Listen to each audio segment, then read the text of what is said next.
My name is Eleanor Parsons. I'm 62 years old, and after my son told me I wasn't welcome at the lake house I just paid off for him, I decided I wasn't going to argue. I just sold it right out from under him while he and his wife were on vacation.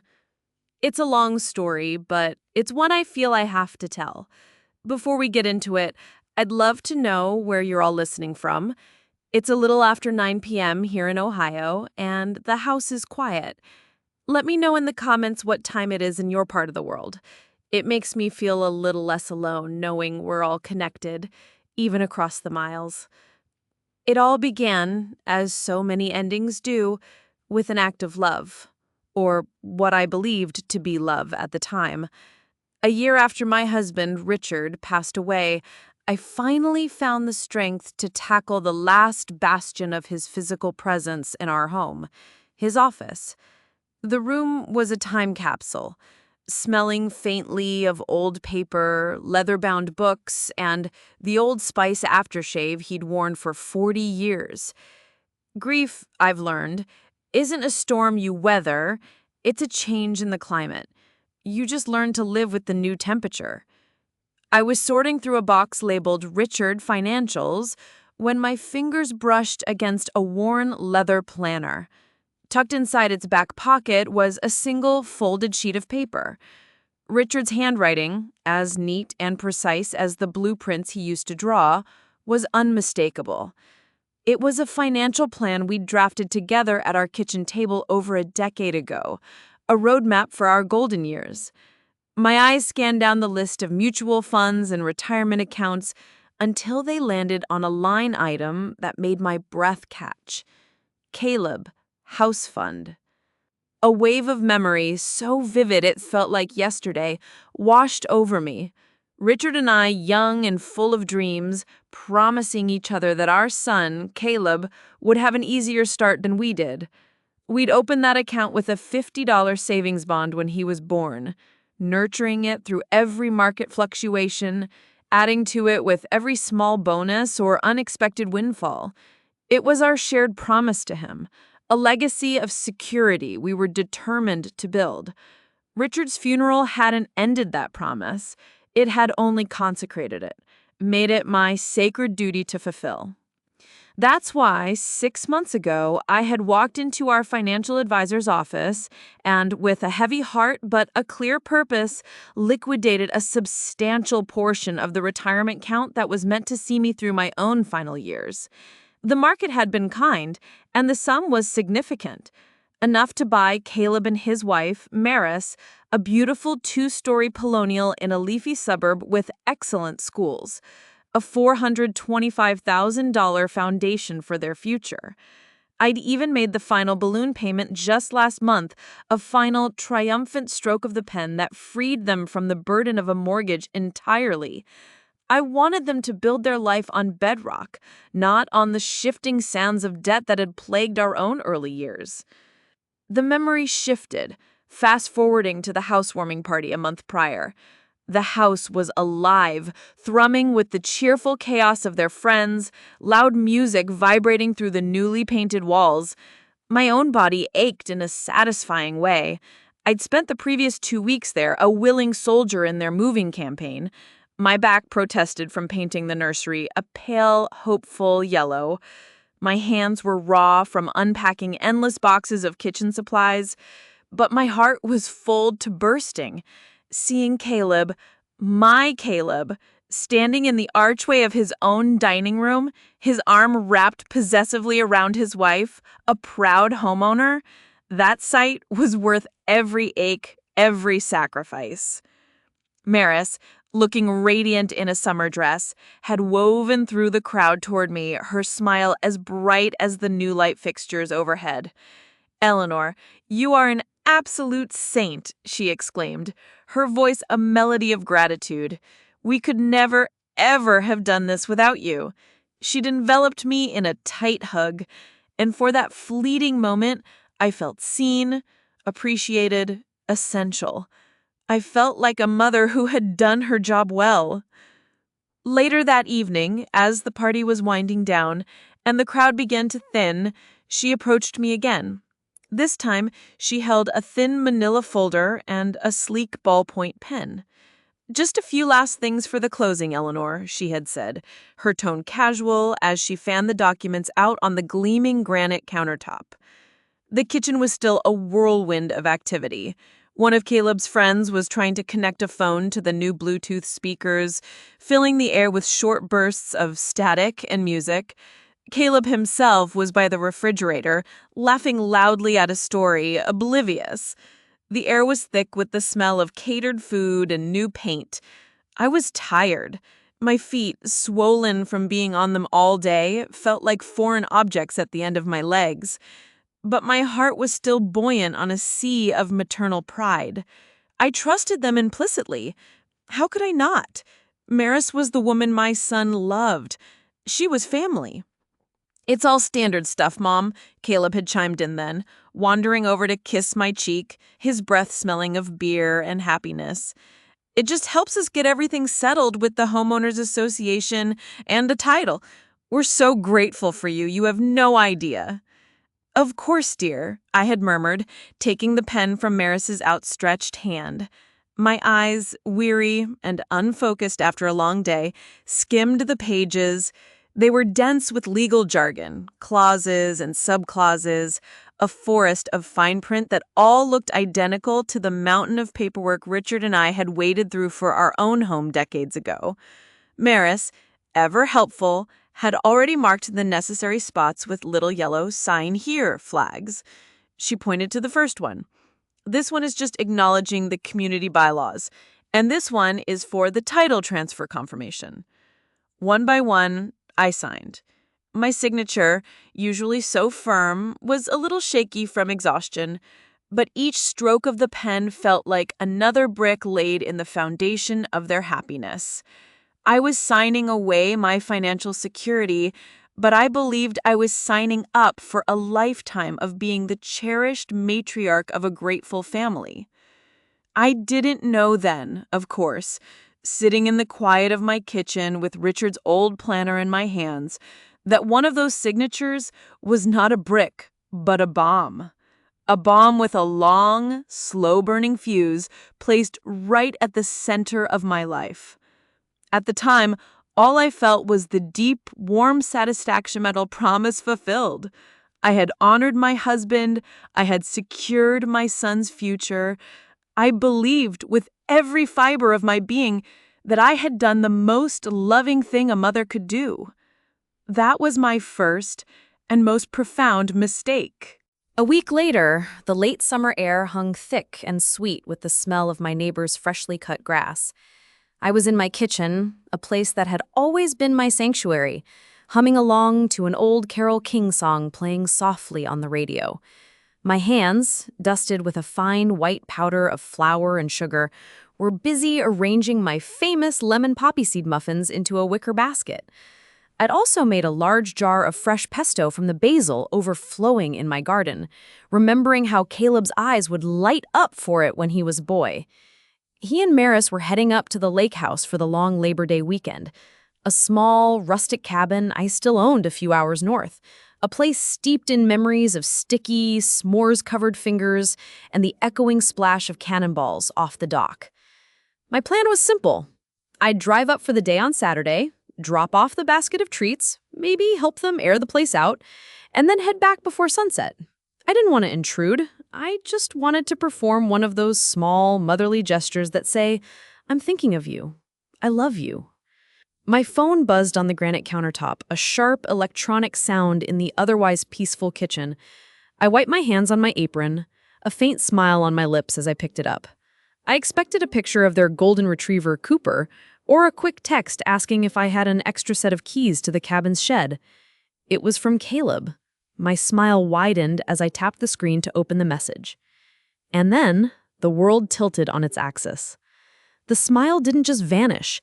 It felt as if it were wiped from my face by an invisible, ice-cold hand. The screen glowed with words that seemed to shimmer and rearrange themselves into nonsense, no matter how many times my eyes darted back and forth over them. "Hey, Mom. Hope you're having a good day. Quick heads up.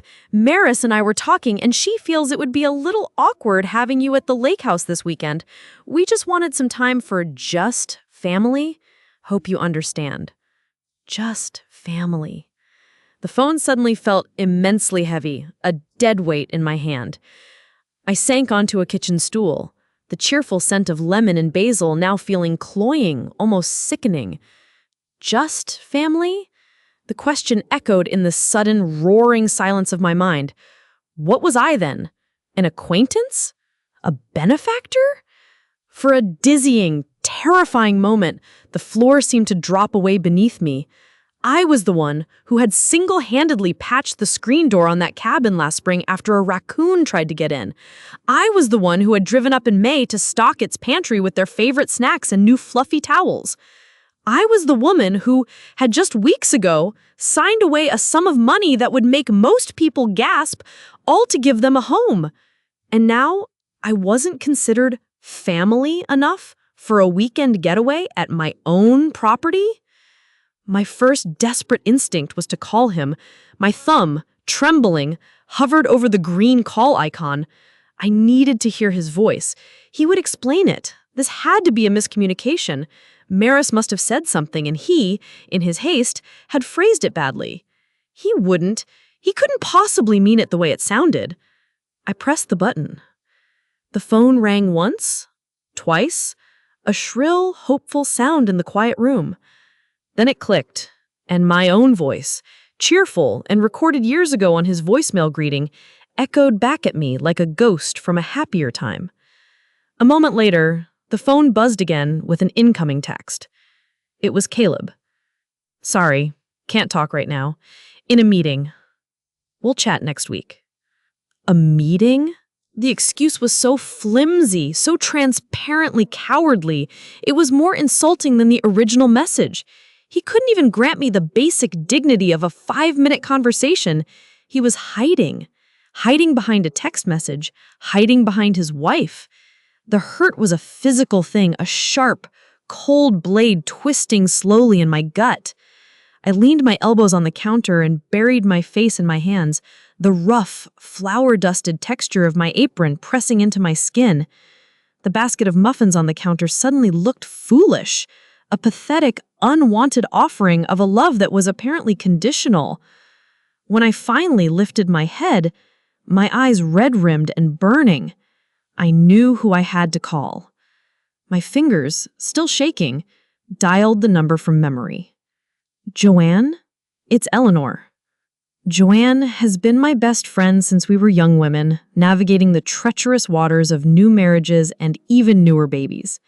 She's blunter than I am, less willing to smooth over rough edges for the sake of peace, a trait that had become even more pronounced after her own contentious divorce a decade ago. She saw the world with a sharp, unsentimental pragmatism that I sometimes lacked.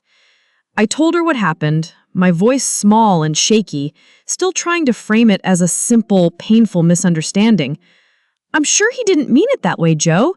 You know how Maris can be. She's very particular about her plans.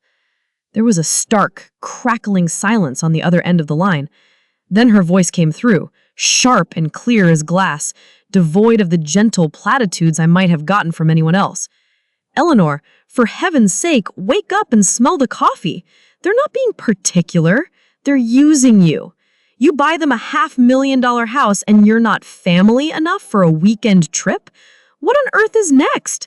Are you not family enough for Christmas? It's not like that, I started to protest. But the words died in my throat. They sounded weak even to my own ears. Isn't it? She cut in, her voice rising with an indignation she felt on my behalf. How many times have you dropped everything to babysit that dog of theirs? How many of our lunch plans have you canceled because Maris called with some last-minute favor? I saw you, Ellie. You spent weeks practically renovating that new house for them on your hands and knees, scrubbing floors. This isn't a misunderstanding. This is a pattern, and it's a damn ugly one. She took a breath, and her tone softened slightly, but lost none of its urgency. You know, after my divorce, my ex-husband tried to pull the same kind of stuff, made me feel like I was crazy for questioning him, for wanting to see the financial statements. It's a classic move. They make you feel small so they can keep taking. Her words, born from the fire of her own experience, hit their mark with devastating accuracy. She was right. I had been so focused on giving, on being the helpful, loving, non-interfering mother that I hadn't stopped to see what was actually happening. I was being managed. I was being sidelined, phased out, treated not like a mother, but like a service provider whose services were not required for the holiday weekend. "What do I do, Joe?" I whispered, the last of the fight draining out of me, replaced by a cold, creeping dread. "For starters," she said, her voice firm but kind, a lifeline in the churning sea of my emotions, "you protect yourself. You have to, because it's clear no one else is going to do it for you. You need to look at your finances. You need to check every single thing. And Eleanor," her voice dropped, serious and deliberate, "you need to find out exactly what you signed at that party." Her words hung in the air long after we'd said our goodbyes. Check what you signed. A new kind of fear, colder and more precise than the hot sting of rejection, began to seep into my bones. I had signed those papers so trustingly, my heart so full of love and pride. The thought that my own loving gesture could be twisted into something ugly, something used against me, it was a possibility too dark to comprehend. But for the first time, I allowed that dark, terrible thought to take root. The seeds of doubt had been sown, and I had a terrible, sinking feeling about what kind of harvest I was about to reap. The next morning, I drove to my local branch of the bank, the same one Richard and I had used for over 30 years. The familiar red brick building, which had always felt like a symbol of stability, now seemed vaguely menacing. I felt a knot of shame tighten in my stomach as I walked through the glass doors. It felt like a profound admission of failure, that I, a 62-year-old woman, had to come here to investigate my own son, to peek behind the curtain of my own family's life. It felt sordid. A polite young woman with a neat blonde bob and a name tag that read Sarah called me over to her window. "How can I help you today, Mrs. Parsons?" she asked with a practiced, professional smile. My voice, when it came out, was barely a whisper. I had to clear my throat and start again. "Hello, Sarah. I need to see my recent account statements from the last 3 months, and—" I took a steadying breath, the words feeling foreign and ugly on my tongue. "I need copies of any and all financial authorizations I've signed in that same period." Her smile didn't falter, but her eyes, trained to notice the unusual, registered a flicker of professional concern. This was not a standard request for a printout of a checking account balance. This was something else. "Of course, Mrs. Parsons. Let me just pull up your account. If you'll just have a seat over there, it might take me a few minutes to gather everything." I sat in one of the stiff, unforgiving chairs in the waiting area, my hands clenched so tightly in my lap that my knuckles were white. The air was filled with the quiet hum of computers and the distant, rhythmic thud of a teller's stamp. The minutes stretched on, each one filled with a growing, sickening sense of dread. A part of me, the mother part, was screaming that I was overreacting, that Joanne had planted these paranoid ideas in my head, and I was about to make a fool of myself. I was just about to stand up, walk over to Sarah and tell her to forget the whole thing, that it was all a silly mistake, when she returned. She was holding a slim, pale blue file folder. "Here we are, Mrs. Parsons," she said, her voice now softer, more discreet than before. She gestured toward a small, glass-walled office in the corner. "Why don't we step in here where you can have some privacy to look these over?" My heart sank. The offer of privacy was confirmation that my fears were not unfounded. She had seen something. Inside the small office, she laid the papers on the polished desk between us. My eyes went to the bank statements first. I forced myself to breathe, to scan the columns of debits and credits methodically. There were the usual things: the automatic payment for my utility bills, the charges from the grocery store, the check I'd written for my annual property tax payment. But then, I saw them. They were like dark, cancerous spots on an otherwise clean X-ray. A charge for $879.99 to a high-end department store I hadn't set foot in years. A payment of $1,250 to a credit card company I didn't have an account with. A series of smaller, repeated charges, $150 here, $250 there, from chic online boutiques, names I vaguely recognized from Maurice's excited chatter about her latest fashion finds. The numbers seemed to blur and swim before my eyes. The total was staggering. It was thousands of dollars. It was one thing to be excluded, to be told you're not family. It was another thing entirely to be systematically stolen from. This wasn't a misunderstanding. This wasn't a one-time desperate act.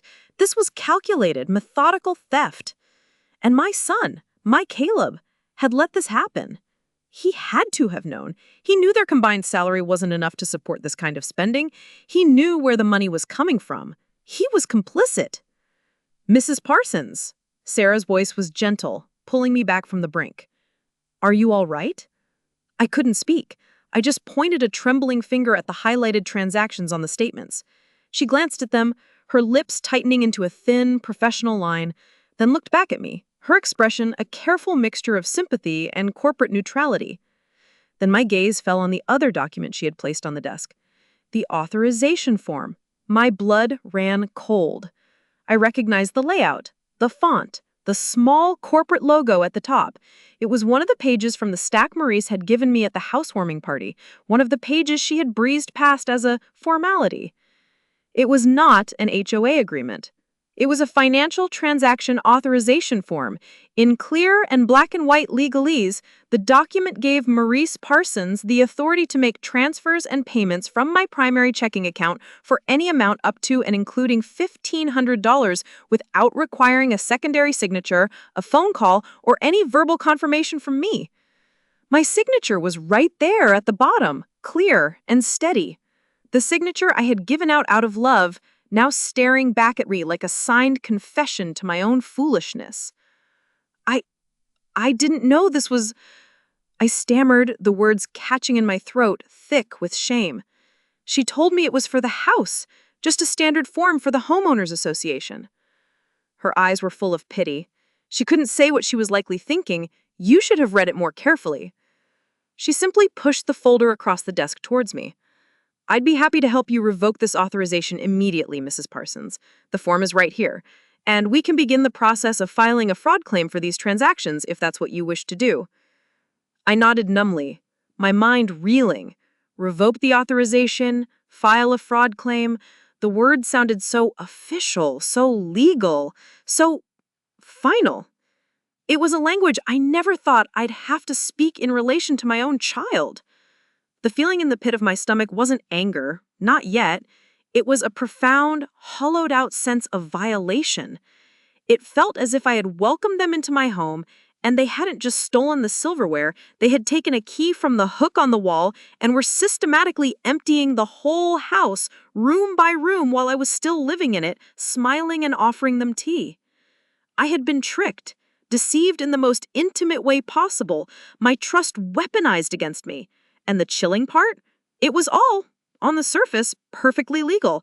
I had signed on the dotted line. I had willingly, lovingly handed them the key to my financial life. As I walked out of the bank and into the bright, indifferent sunshine, the world felt loud and jarring. The hurt from the text message was a shallow cut compared to this.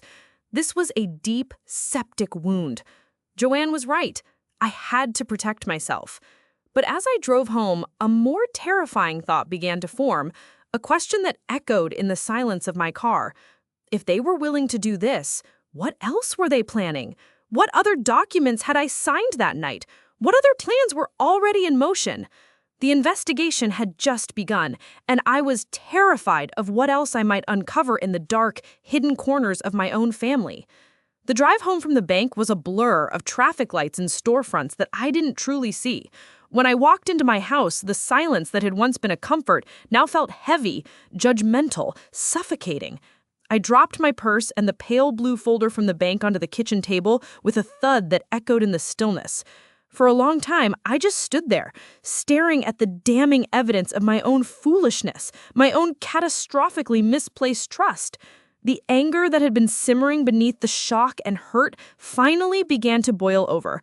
It was a cold, quiet anger, not the explosive, shouting kind, but the kind that settles deep in your bones and solidifies into something hard and unbreakable, like steel. I picked up the phone and dialed Joanne. There was no preamble. "It's worse, Joe," I said, my voice flat, devoid of the shakiness it had held the day before. "It's so much worse than we thought."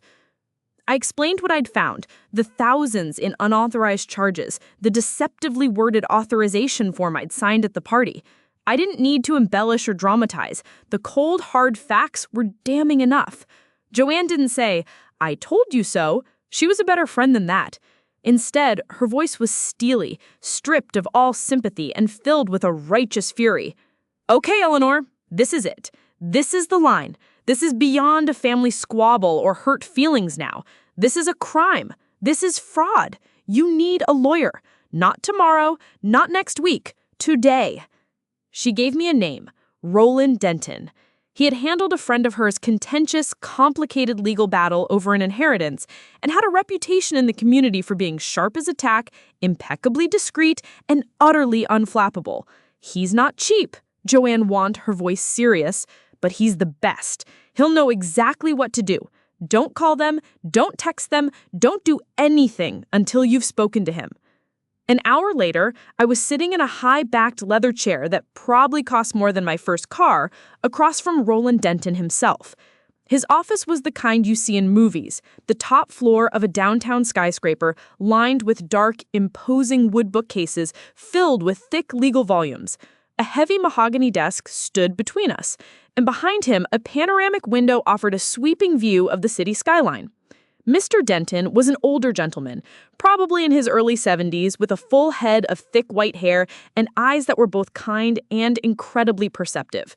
He had the calm, reassuring demeanor of a man who had seen everything and for whom nothing was a surprise. I placed the folder from the bank on his desk. My hands were steady now. I told my story, starting with the purchase of the house and ending with my discovery at the bank that morning. I didn't cry. I didn't raise my voice. I recounted the events with a cold, factual precision, fueled by the anger that had now taken root. He listened patiently, his hands steepled under his chin, his gaze fixed on me, nodding occasionally. He didn't interrupt. When he finished, he picked up the folder and examined the statements and the authorization form, his eyes scanning the documents with an intensity that made me feel as if he could see the deceit embedded in the very ink. He was silent for a long moment after he finished reading. I felt a pang of fear, sharp and sudden. What if he told me there was nothing he could do? What if my signature, my foolish, trusting signature, had sealed my fate?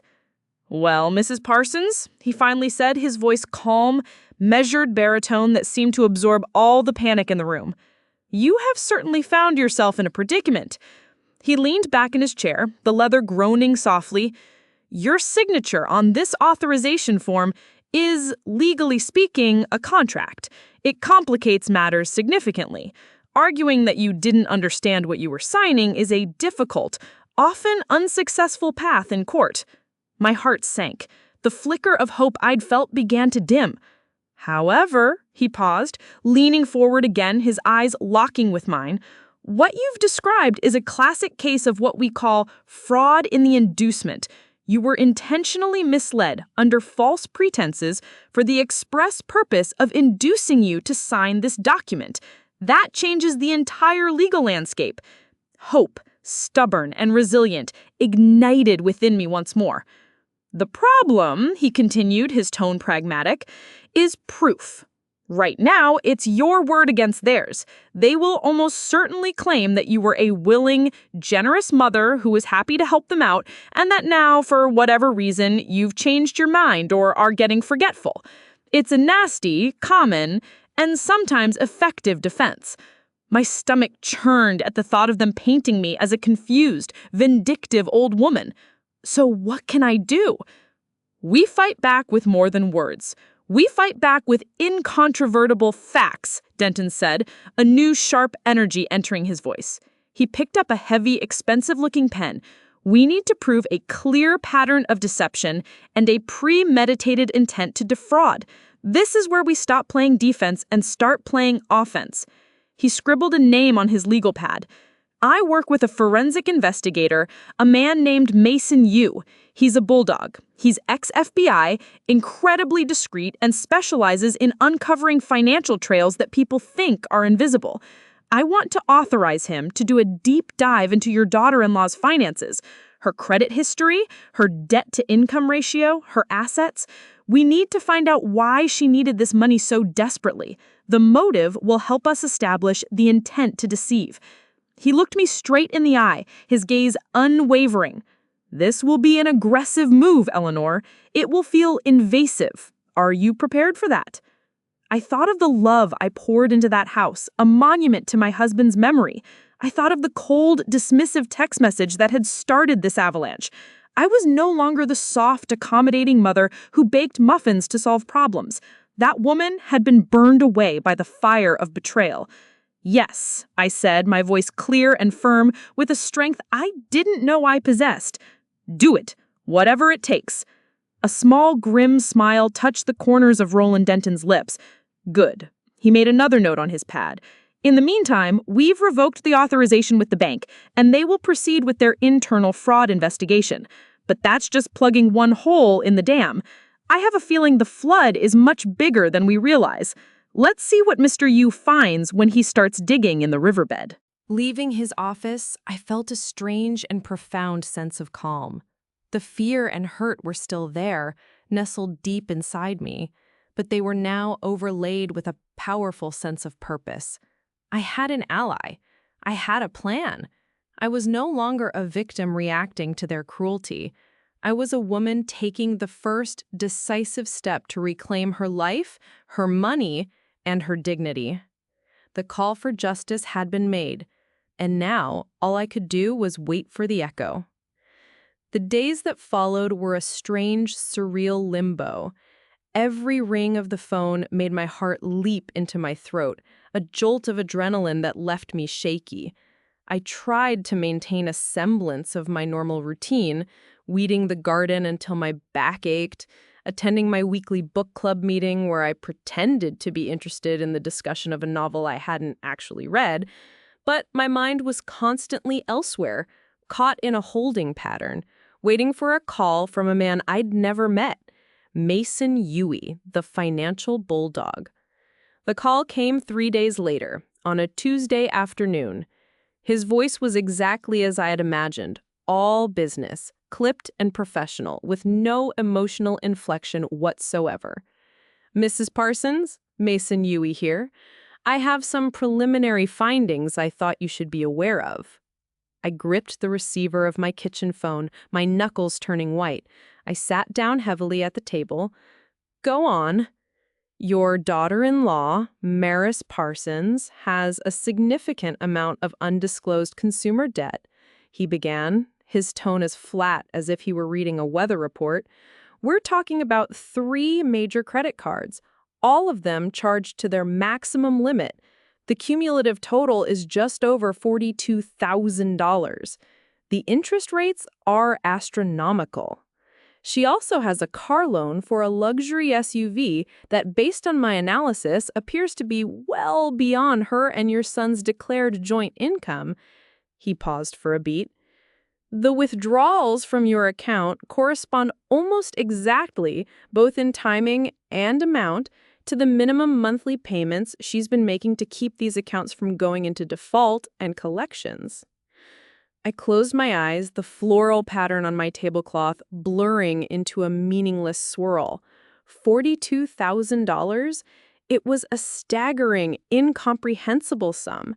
This wasn't just about a few shopping sprees. This was about a secret life, a desperate, frantic juggling act to stay afloat. She wasn't just using me for luxuries. She was using me to service the secret, crushing weight of her own financial irresponsibility. If only I'd known, I murmured, the words tasting like ash in my mouth. I would have tried to help the right way. There's more, Yui said, and his tone, if possible, grew even more serious. This isn't just about paying off past debts, Mrs. Parsons. We've uncovered evidence that she's been actively trying to secure new, much larger lines of credit. And that brings me to the house at 125 Oakwood Lane. My breath caught in my chest. What about the house? She's been in contact with a mortgage broker, a rather, flexible one from the looks of his business history. She has submitted a formal application for a second mortgage on the property. It's a home equity line of credit, or HELOC, for the amount of $75,000. The room started to spin. A second mortgage on the house I paid for in full as a gift? She was trying to leverage my love, my husband's legacy, to dig herself out of a hole she created. She was treating our family's bedrock as a cash machine. Can she do that? I asked, my voice thin and reedy. No, she can't finalize it legally without all named owners, in this case your son, signing off on the final loan documents, Yui explained patiently. But the application was submitted with only her signature to get the process started. The intent is crystal clear. My professional assessment is that she was hoping to get the preliminary approval and then pressure or deceive your son into signing the final papers. It's an incredibly aggressive and reckless move. And for our legal purposes, Mrs. Parsons, it's a gift. It clearly demonstrates a premeditated plan to extract equity from an asset she did not earn, which powerfully supports Mr. Dutton's case for fraud. The pieces were all falling into place, forming a picture of deceit so methodical and ugly that it made me physically sick. It was a calculated, long-term plan. The kindness, the compliments, the hug at the housewarming, it was all a performance, a meticulously crafted illusion to lull me into a state of trusting complacency. As on cue, my other line beeped, a shrill interruption. I glanced at the caller ID. It was Caleb. My heart hammered against my ribs, a frantic bird trapped in a cage. I quickly thanked Mr. Yui, told him to continue his invaluable work, and switched the call over, my hand trembling slightly. Mom? Caleb's voice was hesitant, laced with a false, forced brightness that set my teeth on edge. Caleb, I said, my tone cool and brittle. Hey, just, wanted to call and see how you were doing. We're having a great time up at the lake. The weather's been absolutely perfect. Wish you were here. The casual cruelty of that last phrase, thrown in so thoughtlessly, almost made me gasp. He was making small talk. After the text message, after the exclusion, he was acting as if nothing had happened. The sheer, unmitigated audacity of it was breathtaking. I'm fine, Caleb, I said, my voice like ice. There was an awkward pause. I could hear the faint sound of music and Maris's high-pitched laughter in the background. She was probably just a few feet away from him. Good, he said, stumbling over his words. Listen, Mom, about the other day, I just wanted to say, Maris has just been under a lot of pressure at work, and, my salary hasn't stretched as far as we'd hoped with all the new house expenses and everything. She's just a bit stressed about money, so don't take it personally. She didn't mean anything by it. He was making excuses for her. He was minimizing my hurt, papering over her behavior with flimsy justifications. He knew. He must have known about the money, about the debts. His guilt was practically radiating through the phone. He wasn't the mastermind, but he was the willing, spineless accomplice. His weakness, his refusal to stand up for his own mother, was a betrayal all its own, deeper and more painful in some ways than Maris's greed. I see, I said, my voice as cold and sharp as a shard of glass. You tell Maris I hope she's able to de-stress. Okay, Mom. Great. I will. We'll see you next week. He sounded audibly relieved, as if my cold acceptance was a form of forgiveness. He was desperate to believe everything was fine, that the comfortable illusion of his life was still intact. After I hung up, I felt a profound and chilling clarity. My son, my sweet boy, was lost to me, a puppet whose strings were being pulled by his wife's desperate greed. The love I felt for him was still there, a deep, aching phantom limb, but it was now shadowed by a disappointment so vast it felt like its own form of grief. Later that evening, unable to sleep, I found myself doing something I rarely did, scrolling through social media. And there it was, Maris's public profile. She had just posted a new picture, not an hour ago. It was of her and Caleb on the dock of the lake house, silhouetted against a brilliant, fiery sunset. They were holding hands, their heads close together, smiling. Her caption was a masterpiece of curated hypocrisy. Living our best life, so blessed to have this quiet time to reconnect with my amazing husband. Hashtag family first, hashtag lake life, hashtag blessed. Hashtag family first. The hypocrisy was so blatant, so shameless, it felt like a physical blow. They were posting a picture-perfect lie, paid for with my money, from a place I was not welcome, all while they were actively trying to defraud me further. I closed the laptop with a sharp snap. The noose wasn't just tightening around Maris anymore. I could feel it tightening around my own heart. But it wasn't choking me. It was focusing me. The time for waiting, for reacting, was over. It was time to act. The next morning, the sun rose into a hazy, indifferent sky, but inside me, a storm had broken. The grief and shock had given way to a cold, hard clarity. I was on the phone with Roland Denton before his office had probably even served its first cup of coffee. "The lake house pictures were the last straw, Roland," I said, my voice low and intense, with none of the pleasantries we usually exchanged. "Mason Huey's report, Caleb's pathetic excuses, they're trying to get a second mortgage on the house. We have to stop them, now." I could hear the rustle of papers on his end of the line, the sound of a man getting down to business. "I agree, Eleanor. The situation has escalated more quickly than anticipated. Mr. Huey informed me yesterday that Maris and her broker are attempting to fast-track the loan application. They're getting desperate, which makes them dangerous. We need to put a wall in front of them, a wall they can't climb over, drive through, or dig under." "What kind of wall?" I asked, pacing the length of my living room floor, my footsteps muffled by the thick oriental rug. "It was a legal one," he said, his voice taking on that calm, authoritative tone that was becoming my anchor in this tempest. "It's a powerful but specific legal instrument called a lease pendens. In Latin, it means quite literally suit pending. Essentially, we file a formal notice with the county recorder's office, the same office that holds all property deeds. This notice states that there is an active lawsuit involving the title to that specific property. The notice becomes a public record, attached to the deed like a permanent, unremovable shadow." I stopped pacing, my hand tightening on the phone. "And what does that do exactly?" "It freezes everything," Denton explained, and I could almost hear the grim satisfaction in his voice.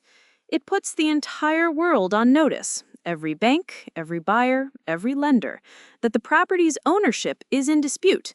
No reputable bank will issue a mortgage or a home equity line of credit against a property with a lis pendens attached. No sane person will buy it. It effectively renders the property financially untouchable, a frozen asset, until our lawsuit is resolved. It will stop Maris's second mortgage application dead in its tracks, probably within hours of it being filed." A slow, cold smile spread across my face. It wasn't a happy smile, but one of fierce, righteous satisfaction. A wall. A freeze. It was perfect. It was a silent, powerful, strategic move that would trap them without a single angry phone call or messy confrontation. It was a move made on a chessboard, not in a bar fight. It is, however, the formal beginning of a lawsuit against your son and his wife, Denton cautioned, his voice pulling me back to the gravity of the situation. There's no going back once this is filed, Eleanor. It's a public declaration of war. I looked out the window at the sturdy old oak tree in my front yard, a tree my husband and I had planted together as a young couple. I thought of the legacy he'd wanted to leave, a legacy of security and love, not one to be squandered and leveraged by a deceitful, debt-ridden stranger who didn't even share our name. I thought of my son, my weak, foolish son, who had stood by and let it happen. My son declared war when he sent me that text message. His wife declared war when she forged my trust. File it, Roland. File it today. I'll have the complaint and the lis pendens notice drawn up immediately, he replied, his voice all business now. I'll need you to come down to the office this afternoon to sign the affidavit. It must be your signature, witnessed and notarized. That afternoon, I sat again in the intimidating quiet of Roland Denton's office. He slid a multi-page document across the polished expanse of his desk toward me. It was the complaint, the formal lawsuit. In dry, merciless legalese, it detailed the fraud, the unjust enrichment, the breach of fiduciary duty. At the bottom of the final page was a line for my signature. Roland offered me a heavy, expensive-looking fountain pen. I took it. My hand did not tremble. I thought of the last time I had signed a document related to that house, in the chaos of the party, distracted, naive, my heart overflowing with a misplaced, sentimental love. This signature was different. This one was clear-eyed, it was deliberate. It was the signature of a woman who had been pushed too far. A woman who was now reclaiming not just her money, but her self-respect, her very identity. I pressed the nib to the paper and signed my name. The ink was a dark, definitive black. It felt like closing a heavy iron door on the woman I used to be and opening another to the woman I was being forced to become. It's done, Denton said quietly, taking the document and examining my signature. My clerk will file this with the courthouse before the end of business today. By tomorrow morning, the lis pendens will be a public record, searchable by anyone. The trap is set, Eleanor. A strange, profound calm settled over me. I had made the decisive move. The great impersonal gears of the legal system were now turning, silently and irrevocably, at my command. While Caleb and Maris were posting selfies from the lake house, basking in their stolen sunshine and blissful ignorance, a storm was gathering back home, a storm of their own making, and they had no idea it was about to break right over their heads. The long holiday weekend came to a close under a sky the color of a dull, purple bruise. A storm was rolling in, a fitting, pathetic phallogy for the drama about to unfold. I imagined them packing up the car at the lake house, the lingering scent of pine needles and damp earth on their clothes. They would be driving home, back to the beautiful colonial house that they believed was the solid, unshakable foundation of their picture-perfect life. I spent that Sunday in a state of suspended animation. I didn't call Joanne to give her an update. I didn't turn on the television or the radio. I simply sat in my living room armchair, a book open but unread, in my lap, and waited. The silence in my house was no longer empty or lonely. It was charged with a tense, humming anticipation. It was the quiet of the hunter in the blind. Around 4 o'clock in the afternoon, as the first fat drops of rain began to speckle my windows, my phone buzzed with an incoming email. It was from Roland Denton. The subject line was a single, triumphant word: checkmate. My heart gave a single, hard thump. I opened the email. Attached was a forwarded message, a chain of correspondence that told a story of pure, unadulterated panic. It was from the mortgage broker Maurice had been working with, sent to her personal email address just an hour earlier. The tone was not professional. It was furious. "Maurice, What on earth is going on? I just received a priority title alert from the underwriter. There's a list pendens on your property, filed by an Eleanor Parsons, effective this morning. The application is dead. The bank won't touch this with a 10-foot pole. Our compliance department is flagging this as potential mortgage fraud. Do not contact me or this office again. I leaned back in my chair, a slow, cold wave of vindication washing over me. It was done. The first shot had been fired, and it had been a direct hit to the heart of their scheme. I could picture the scene with perfect cinematic clarity. Maurice, probably sitting in the passenger seat of their SUV on the drive home, scrolling through her phone.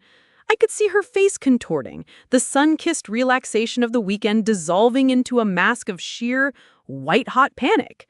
The idyllic getaway shattered in an instant by a legal term she probably had to Google. The frantic drive home must have been a living nightmare. I imagined the accusations flying inside the hermetically sealed cabin of that luxury SUV, the facade of the happy, blessed couple cracking and crumbling with every mile marker they passed. Caleb, the eternal peacekeeper who just wanted to smooth things over and avoid conflict, would be caught completely off guard, confused and terrified. Maurice, cornered and exposed, would be like a trapped animal, lashing out, spitting venom, blaming everyone and everything but herself, blaming me. It was nearly 7 o'clock when a pair of powerful headlights finally swept across my front window, cutting through the now steady rain. A car door slammed with enough force to rattle the quiet evening air. I didn't move from my chair. I had already spoken to Roland that afternoon after he'd sent the email. We had a plan. The confrontation was not going to happen on my doorstep, where emotions could run wild and stories could be twisted. It would happen on our terms, in our arena. The doorbell rang, not a polite chime, but a series of short, angry, insistent jabs. Then the pounding started, a heavy, rhythmic thud against the solid wood of my front door. "Mom, open the door! What have you done? What is this legal thing?" Caleb's voice was high-pitched, laced with a bewildered desperation that carried clearly through the door. Behind him, I could hear Maurice yelling, her voice a shrill, furious counterpoint. "Eleanor, you will regret this. You have no idea who you're dealing with. You can't do this to us." I remained silent, my heart beating a steady, resolute rhythm. Let them pound. Let them shout. Their power, their control over me was an illusion, and it was dissolving in the rain on my front porch. After a few minutes of unanswered fury, the shouting subsided, replaced by the furious, frantic tapping of fingers on a phone screen. My own phone, sitting on the end table beside me, lit up. A text from Caleb. "Mom, please answer the door. We need to talk about this. Maurice is on the phone with a lawyer right now." A bluff. A desperate, predictable amateur bluff. As if a lawyer would be taking her call on a Sunday night during a rainstorm. I took a deep, calming breath. My fingers were steady as I typed the single, simple sentence that Roland Denton had instructed me to use. "All communication will now go through my attorney, Roland Denton. His contact information is online. He is expecting your lawyer's call." The reply was almost instantaneous. "This is insane! We're coming to his office tomorrow morning." I typed back 2 words, the final move in this opening chess match. "He'll be ready." The finality of it hung in the air. A moment later, I heard another car door slam. The engine roared to life, and the headlights cut a sharp, angry U-turn in the street, speeding off into the dark, rainy night. They left behind a silence that felt clean, sharp, and victorious. The battle had been joined, and they had already lost the first, most crucial skirmish. They thought they were coming for a fight tomorrow. They had no idea they were walking into a surrender. I stood up and walked to the kitchen to make myself a cup of chamomile tea. My hands were perfectly steady. Tomorrow morning, the curtain would rise on the final act of this sorry little play, and I would be there, not as a cowering victim in the wings, but as the director, sitting calmly in the front row, ready to watch the tragedy that they had written for themselves unfold. The next morning, the air in Roland Denton's main conference room was still and heavy with unspoken tension. It was a room designed to intimidate, paneled in the same dark, gleaming wood as his office and dominated by a long, polished mahogany table that reflected the gray morning light like a dark, placid lake. I sat on one side of this imposing table, feeling strangely calm. To my right sat Roland, the picture of calm authority in his perfectly tailored gray suit, his posture relaxed, but his eyes sharp and focused. To my left was Mason Yu, the investigator. He was dressed in a simple, neat dark suit, his face as impassive as a stone carving. He had a slim, black leather briefcase on the table in front of him, its contents a ticking bomb trowel. I, in my simple gray blazer and silk blouse, felt a strange sense of detachment, as if I were watching a movie of my own life, a film in which I already knew the ending. At precisely 10 o'clock, the heavy conference room door opened. Caleb and Maurice entered. They looked like they had been dragged through a storm. Caleb's face was pale and drawn, his eyes red-rimmed and darting nervously around the room, landing on me with a look of wounded, childlike confusion. Maurice was a different story entirely. Her face was a tight, powdered mask of fury, her expensive leather handbag gripped in her white-knuckled fist. She was dressed for battle, in a sharp black power suit with severe shoulders, and armor of aggression against a world she felt had wronged her. It was a telling detail that she hadn't brought a lawyer. It was the ultimate act of hubris. She genuinely believed she could intimidate her way out of this, that her anger and indignation were weapons powerful enough to defeat facts. "What is the meaning of this, Eleanor?" Maurice began immediately, her voice sharp and accusatory as she stood at the end of the table, refusing to sit. "Filing a lawsuit against your own son? Trying to make us homeless? After everything you said you wanted for us? Is this about the funeral costs you covered? We were going to pay you back." The mention of the funeral, another act of love she was now trying to twist into a transaction, was a low blow, but I didn't let it show. I didn't answer her. I just looked at her, my expression as placid as the polished table between us. Roland Denton gestured gracefully to the empty chairs opposite us. "Please, have a seat, Mr. and Mrs. Parsons," he said, his tone impeccably polite, but carrying an undeniable weight of command. Caleb, looking utterly miserable and out of his depth, immediately sank into a chair. Maris remained standing for a moment longer, a statue of defiance, before finally sitting down with a stiff, angry movement, her back ramrod straight. "My client won't be answering any questions directly this morning," Roland said, his calm baritone filling the quiet room. "We're here to present you with the facts of the situation and to offer you a choice. The alternative to the choice we are offering, I assure you, is far less pleasant." Maris scoffed, a short, sharp, ugly sound. "Facts? The only fact here is that a lonely, bitter old woman is trying to ruin her son's life because she felt left out of a weekend trip. This is harassment." The insult, so cruel and so personal, barely registered. In the past, it would have shattered me. Today, I had built a wall around my heart, and her words bounced off it harmlessly, like pebbles against granite. Roland didn't flinch. He simply turned his calm gaze to Mason Yui. "Mr. Yui, if you would." Mason opened his briefcase with a pair of quiet clicks. He took out 3 slim, professionally bound folders. He slid the first one across the vast expanse of the table. It stopped perfectly in front of Caleb and Maris. "What you have there," Yui said, his voice flat and factual, devoid of any emotion, "is a summary of my financial investigation. You will see documentation of over $17,000 in unauthorized electronic transfers from Mrs. Parsons' checking account. Those funds were used to pay off 3 personal credit cards, all of them in your name, Maris. You will also find records of your current outstanding personal debt, which, as of last Friday, totals just over $54,000, not including your car loan." Maris's face, already pale, seemed to lose another shade of color, but her jaw remained clenched. Caleb, however, opened the folder. His hands were trembling as he looked at the printouts of his wife's credit card statements, at the names of stores he'd probably never heard of, at the staggering balances. Furthermore, Yui continued, sliding a second folder across the table to join the first, this is a copy of the home equity line of credit application for $75,000 that you submitted to Sterling Trust Bank last week using the property at 125 Oakwood Lane as collateral.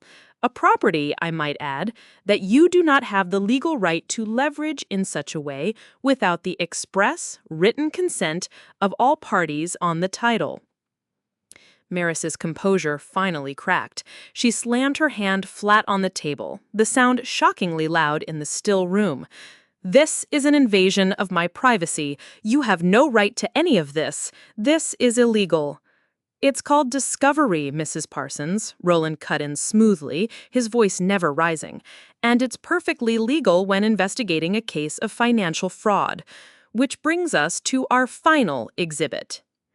He slid the third folder over. It was thinner than the others. Inside was a single damning document, a copy of the Financial Transaction Authorization Form.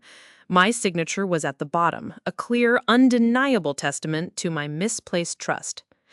Maris, Roland said, his voice dropping slightly, becoming more personal, more direct. You presented this document to Eleanor as a formality, an HOA agreement. You intentionally misrepresented a legal financial document for the purpose of gaining access to her funds to service your own undisclosed catastrophic debts. In the state of Ohio, that is the legal definition of fraud in the inducement.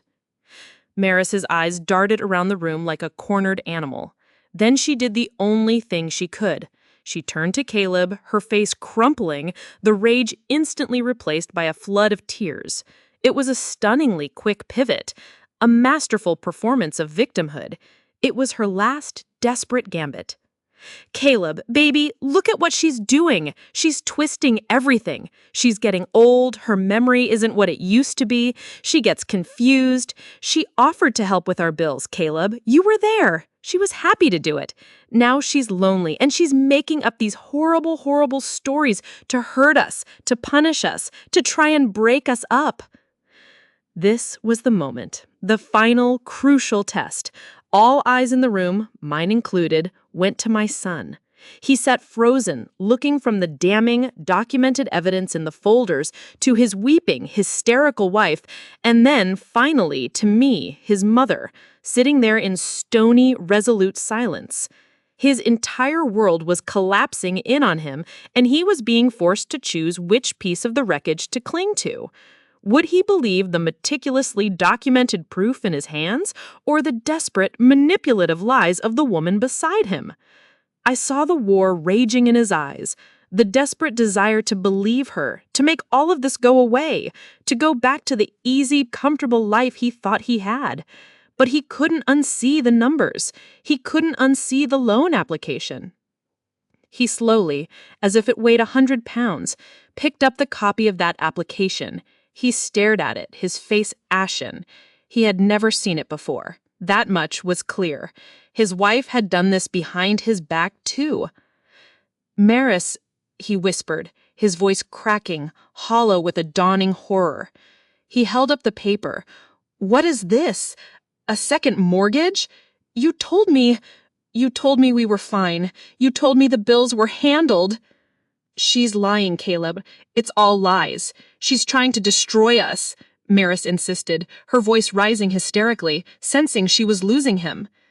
Caleb finally looked up from the papers and stared at his wife, truly, properly seeing her for the first time. The spell was broken. The web of deceit had been torn away, and all that was left was the ugly, squirming truth. No, he said, his voice hollow with realization, the fight gone out of him. He dropped the papers on the table as if they were contaminated. He turned his gaze to me, and for the first time, there was no confusion, only a deep, bottomless well of shame. Mom! Oh, God! Mom, I am so sorry! The tears in Maris's eyes dried up instantly, replaced by a flash of pure, venomous hatred. She had lost. She knew it. Roland Denton leaned forward, his voice calm and final, bringing the proceedings to a close. As I said, we're here to offer you a choice. Option 1, we proceed with the civil lawsuit. All of this, he gestured to the 3 folders, becomes a matter of public record. A judgment of fraud will be entered against you, and given the evidence, we will almost certainly forward our findings to the district attorney's office for criminal prosecution. Fraud of this magnitude carries with it some very serious consequences, including potential jail time. Your credit will be ruined for a decade. Your reputations destroyed. He let that sink in for a long, heavy moment. Or, he continued, his voice dropping even lower, option 2, you sign a settlement agreement right now. In it, you will agree to transfer the full, unencumbered title of the property at 125 Oakwood Lane back to Eleanor Parsons as restitution for the funds taken and the damages incurred. In return, she will drop the civil suit, and we will not forward our findings to the district attorney. He slid one last document onto the table. It was a simple, quitclaim deed.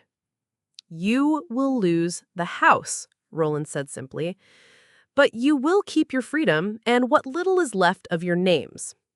You have 5 minutes to decide. There was no decision to be made. It was a surrender. Caleb picked up the pen without a word, his hand shaking so badly he could barely form the letters of his own name. Maris stared at the document for a long, hateful moment, her face a thunderous mask of defeat. Then, with a vicious, angry slash of the pen, she signed her name as well. It was over. I had won. But as I watched my son, a broken man, and his wife, a cornered fraud, I felt no joy. Only the cold, heavy weight of a necessary and deeply tragic justice. I had not destroyed their home. I had simply held up a mirror, and they had been shattered by their own reflection. The signing of the quitclaim deed was a quiet, sterile affair. The storm had passed, leaving behind a landscape of wreckage. There was no more shouting, no more tears.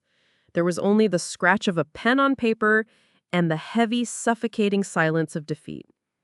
As soon as her signature was on the page, Maris stood up, her chair scraping harshly against the floor. She didn't look at me. She didn't look at Caleb.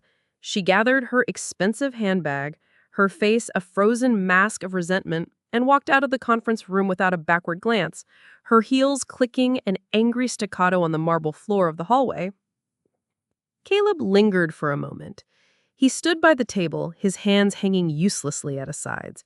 He opened his mouth as if to speak, but no words came out.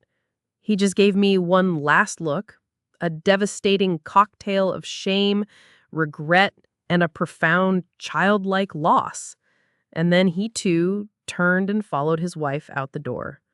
His shoulders slumped in a way that made him look 20 years older. The deed was filed with the county recorder that same afternoon.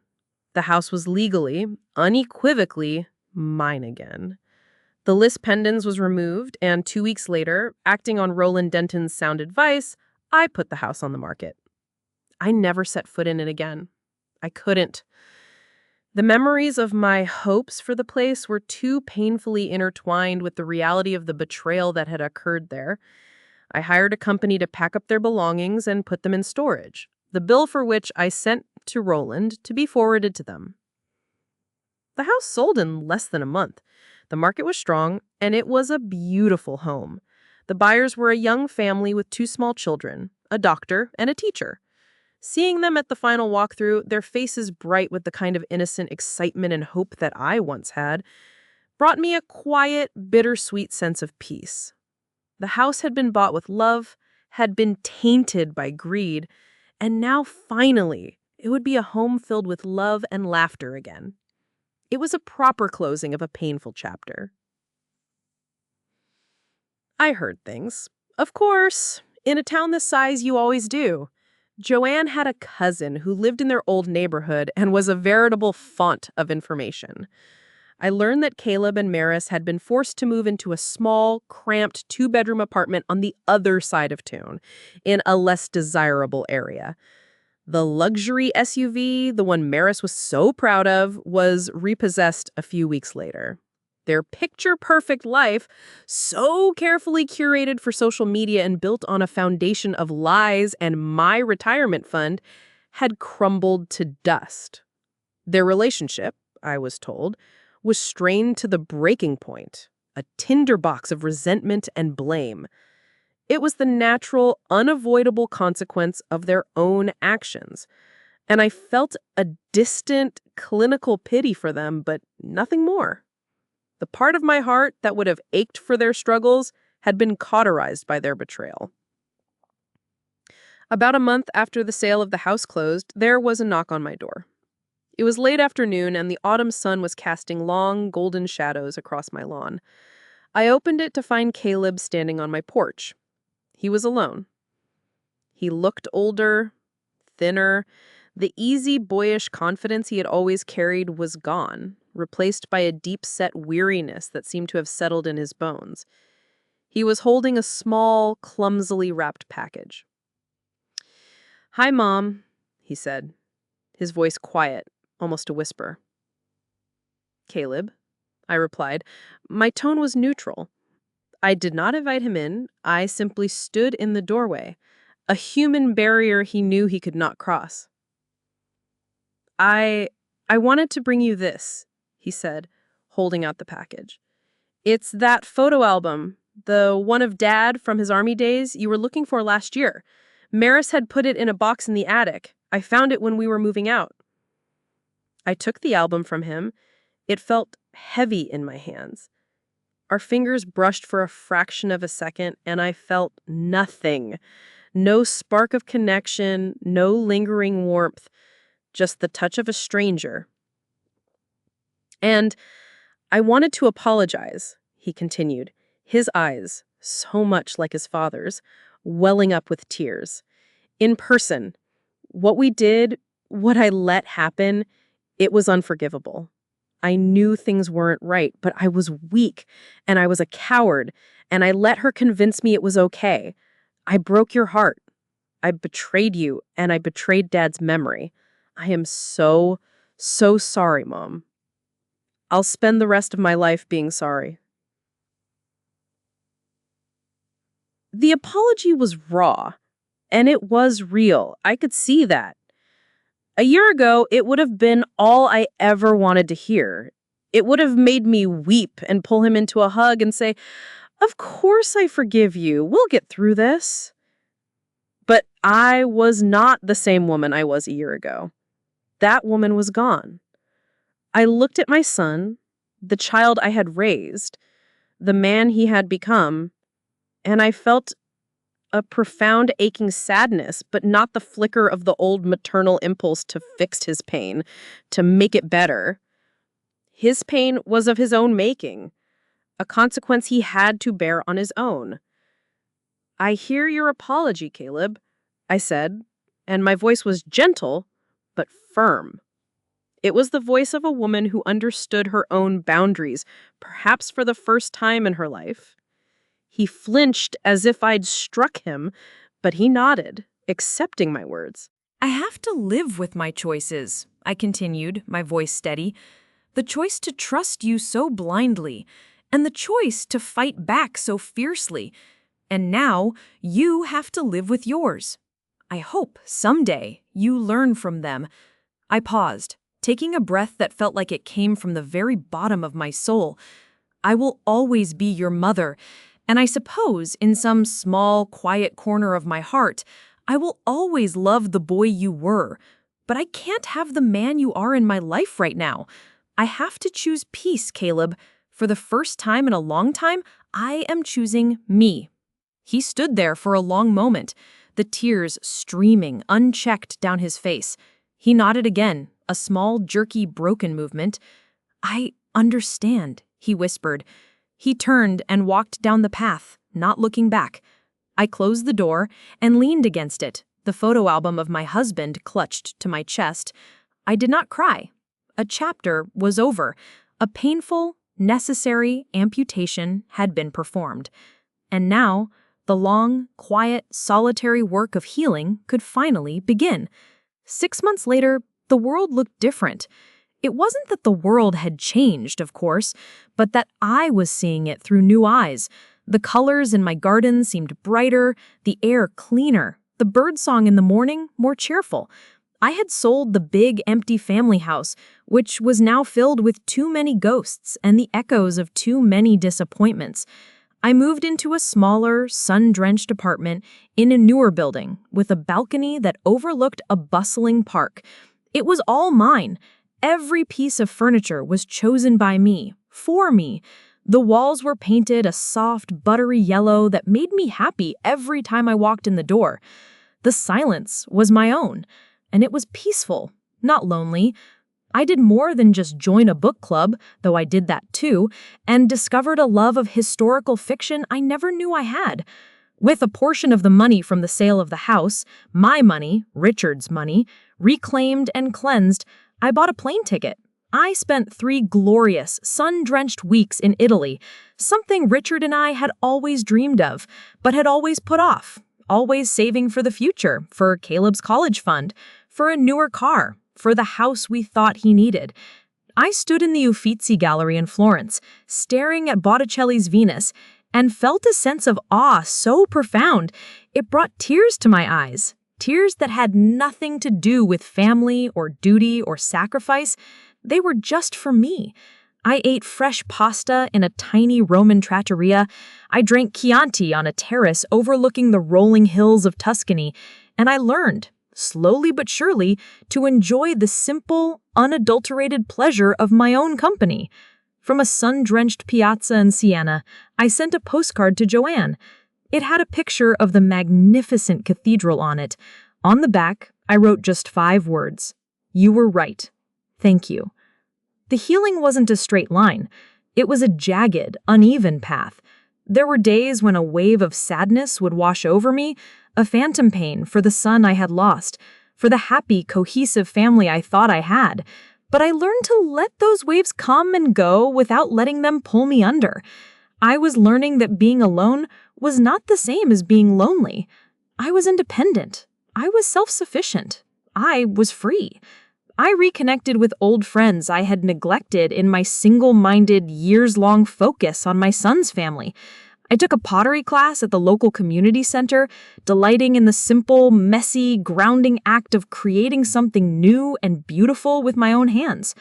I was building a new life, piece by piece, a life that was smaller in scale, but infinitely richer in its texture and its truth. One evening, I was sitting on my new balcony, a glass of crisp white wine in my hand, the photo album of my husband resting in my lap. I flipped through the pages, seeing his bright, handsome smile and faded photographs, and I felt a sense of profound peace.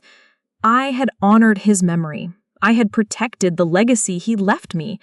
I had not let his love in his lifetime of hard work be turned to ash by someone else's greed and deceit. I realized then that this whole harrowing journey wasn't truly about revenge. I never rejoiced in their downfall. It was about reclamation. It was about taking back the narrative of my own life. For too long, my role had been defined by others. I was Richard's wife, Caleb's mother, Maurice's helper, the family's giver. I had let my own story become a footnote in theirs.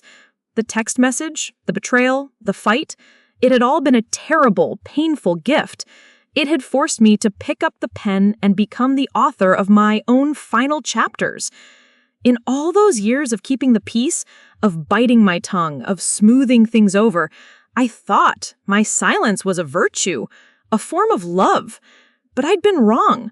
My silence had been a weakness, an unspoken invitation for my value to be dismissed.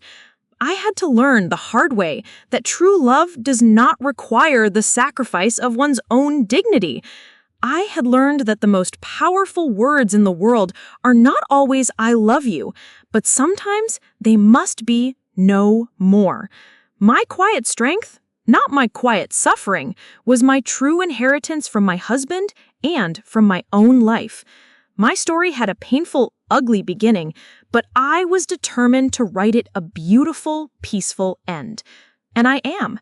Every single day I am writing it.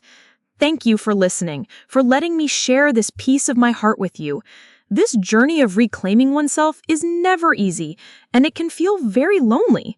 Have you ever had to make a difficult choice to protect your own dignity or your own peace of mind? I would be honored if you shared your story, your perspective in the comments below. Your voice, your story, it deserves to be heard.